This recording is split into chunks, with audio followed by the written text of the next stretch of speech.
Air India crash investigation की preliminary report आ गई है एंड क्रैश का रीजन फ्यूल स्विच का ऑफ होना बताया जा रहा है, जिससे कि फ्यूल टैंक से फ्यूल इंजन तक कट ऑफ हो गया and that led to the crash.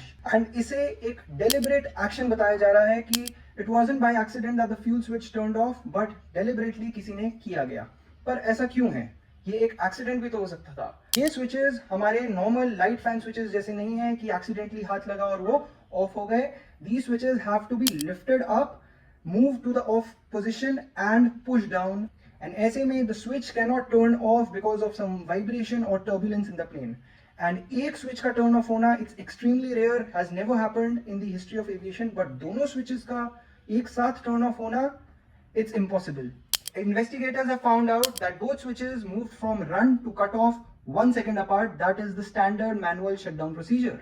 2018 में FAA ने एक वार्निंग इशू की थी अगेंस्ट द 737 एयरक्राफ्ट, जिसमें कि फ्यूल स्विचेस का लॉकिंग मैकेनिज्म में कोई इशू था, but that does not apply to the 787 जो कि ये एयर इंडिया फ्लाइट थी। एंड इसमें आज तक ऐसा कोई issue in the fuel switch कभी रिपोर्ट नहीं हुआ था। And since the report is pointing towards a deliberate action, mental health angle of both the pilots is also being investigated.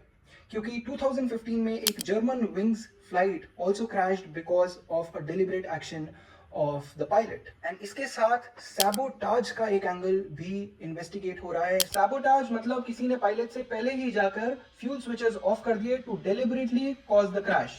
Could be a secret agent from other country. The angle is being investigated now. And this is just a preliminary investigation report.